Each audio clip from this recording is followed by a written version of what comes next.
La Sainte Bible, Louis II, introduction à la première épître aux Thessaloniciens. Thessalonique est une ville de Macédoine. À l'époque où Paul y annonça l'évangile pour la première fois, vers 50, accompagné de Silas et de Timothée, Thessalonique était une grande ville avec une importante colonie juive. Les deux épîtres aux chrétiens de Thessalonique sont parmi les écrits les plus anciens du Nouveau Testament.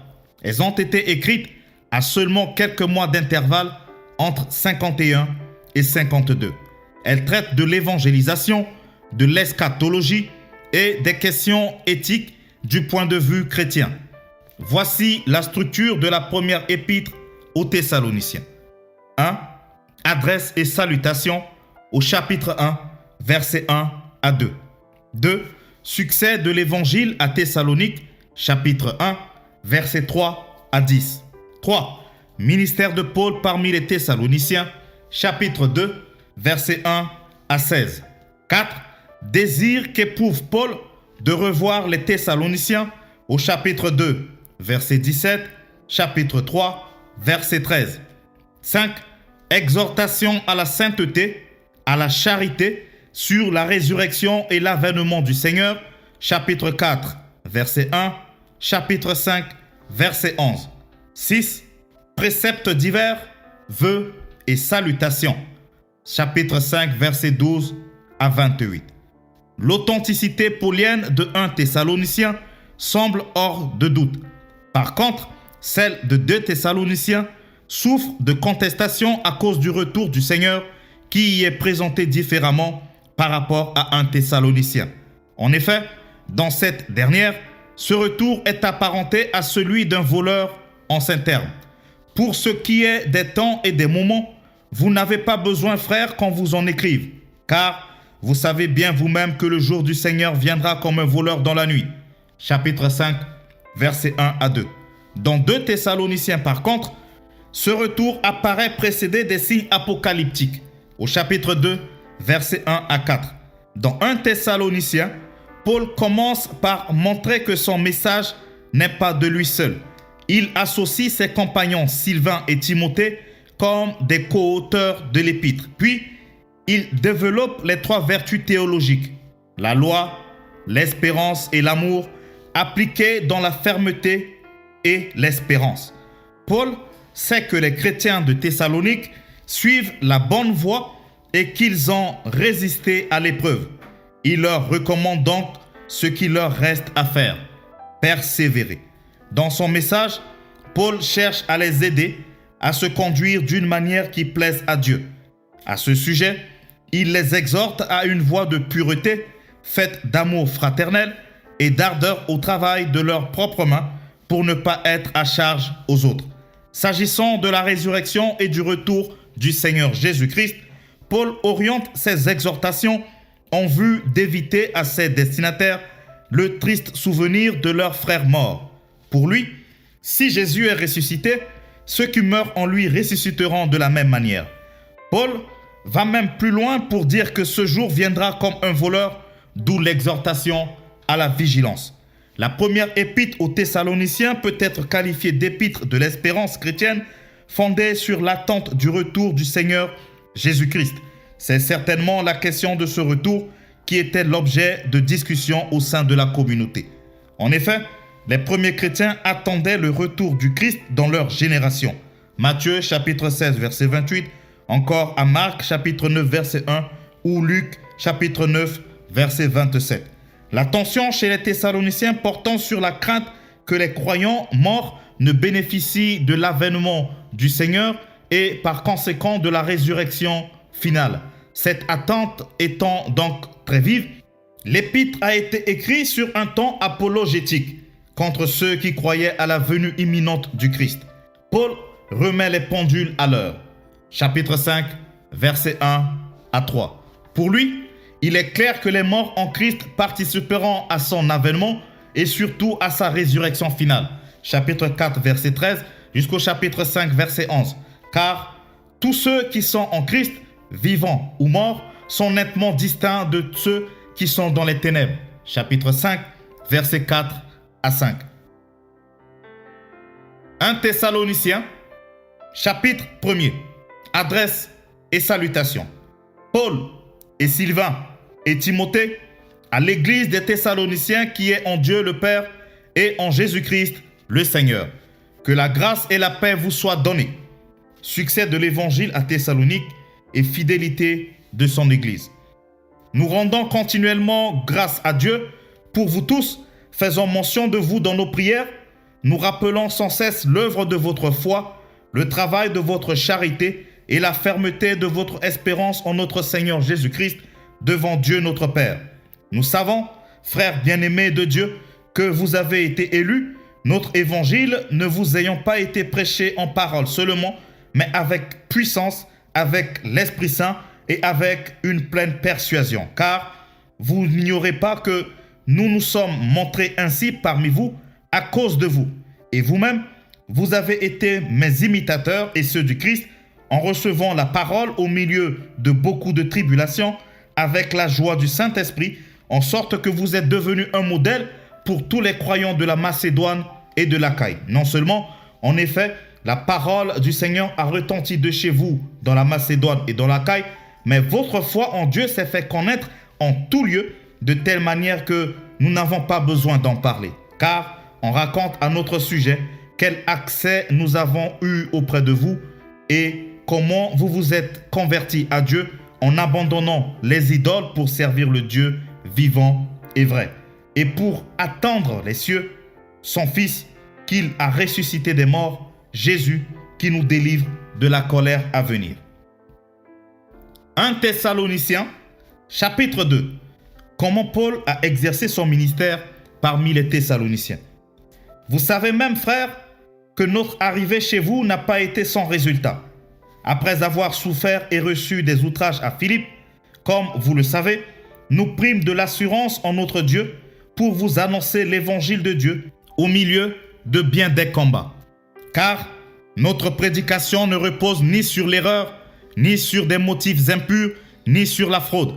Mais selon que Dieu nous a jugés dignes de nous confier l'évangile, ainsi nous parlons, non comme pour plaire à des hommes, mais pour plaire à Dieu qui sonde nos cœurs.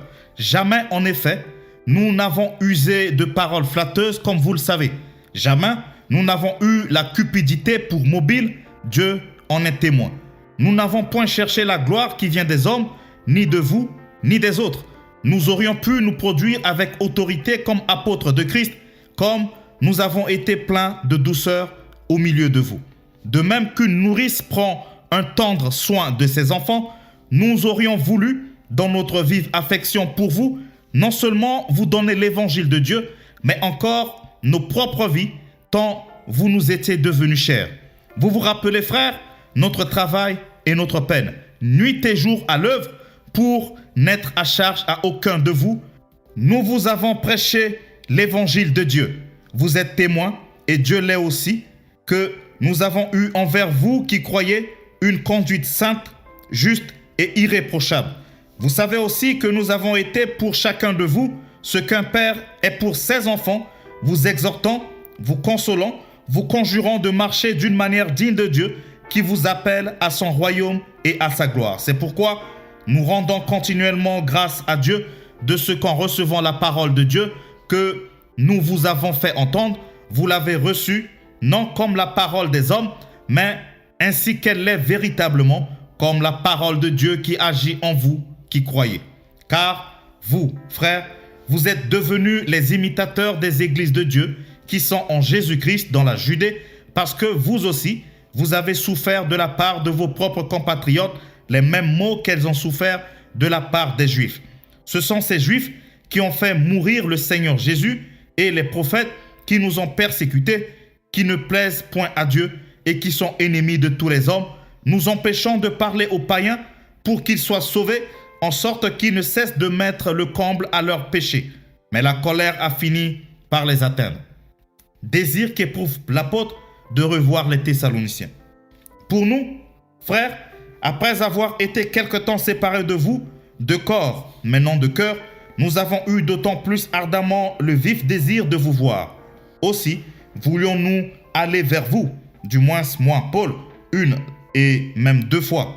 Mais Satan nous en a empêchés, qui est en effet notre espérance ou notre joie ou notre couronne de gloire. N'est-ce pas vous aussi devant notre Seigneur Jésus lors de son avènement? Oui, vous êtes notre gloire et notre joie. 1 Thessaloniciens, chapitre 3. C'est pourquoi, impatients que nous étions et décidant à être seuls à Athènes, nous envoyâmes Timothée, notre frère, ministre de Dieu dans l'évangile de Christ, pour vous affermir et pour exhorter au sujet de votre foi, afin que personne ne fût ébranlé au milieu des tribulations présentes. Car vous savez vous-même que nous sommes destinés à cela.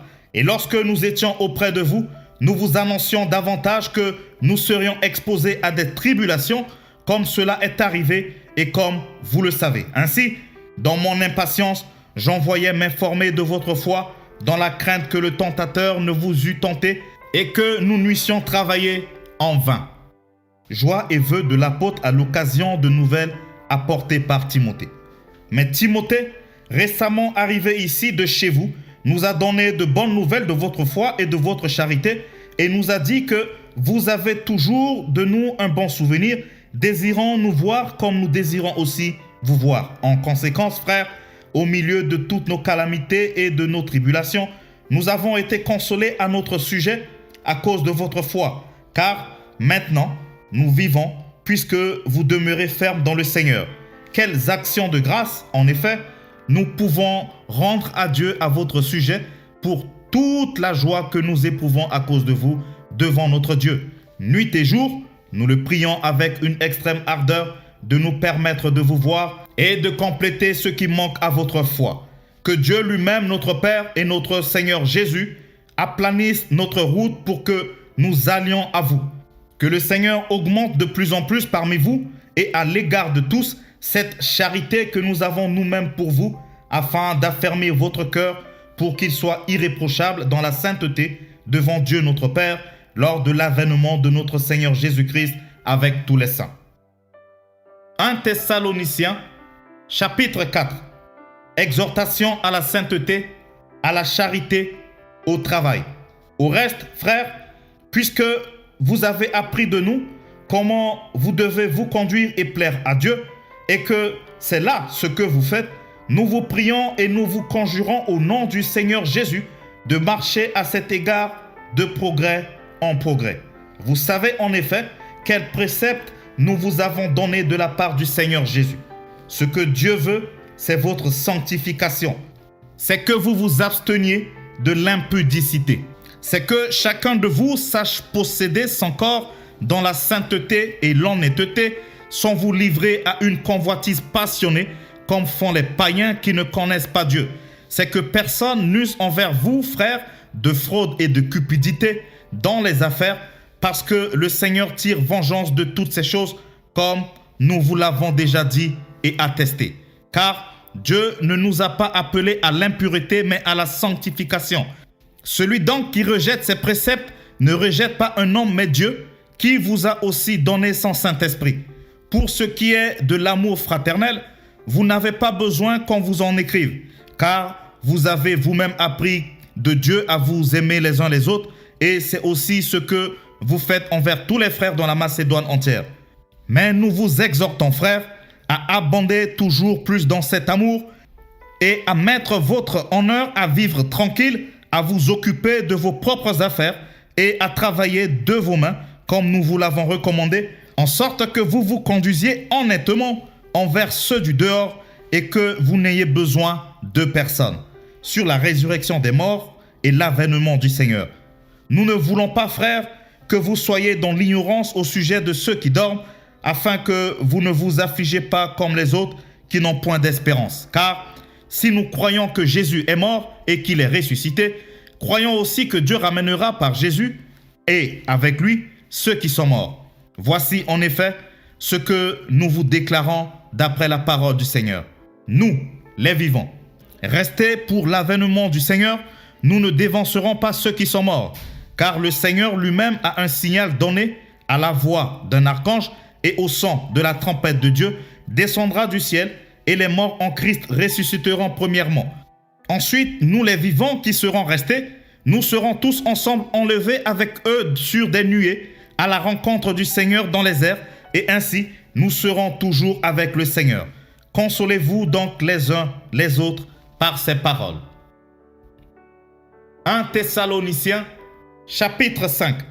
Pour ce qui est des temps et des moments, vous n'avez pas besoin, frères, qu'on vous en écrive, car vous savez bien vous-même que le jour du Seigneur viendra comme un voleur dans la nuit. Quand les hommes diront « paix et sûreté », alors une ruine soudaine les surprendra, comme les douleurs de l'enfantement surprennent la femme enceinte, et ils n'échapperont point. Mais vous, frères, vous n'êtes pas dans les ténèbres pour que ce jour vous surprenne comme un voleur.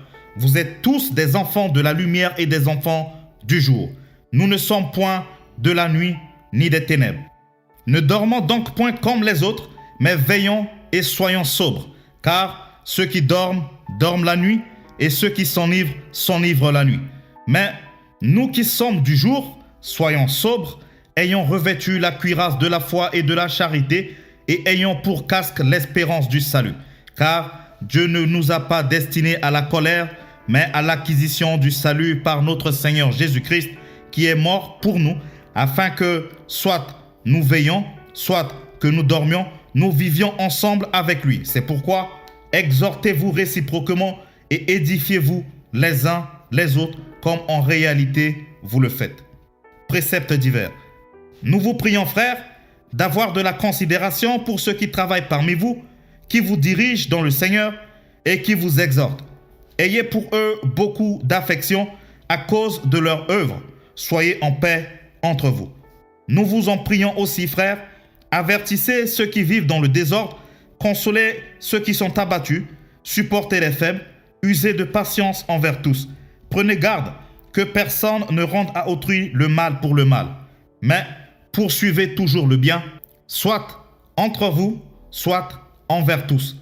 Soyez toujours joyeux, priez sans cesse, rendez grâce en toutes choses, car c'est à votre égard la volonté de Dieu en Jésus-Christ. N'éteignez pas l'esprit, ne méprisez pas les prophéties, mais examinez toutes choses, retenez ce qui est bon. Abstenez-vous de toute espèce de mal. Vœux et salutations.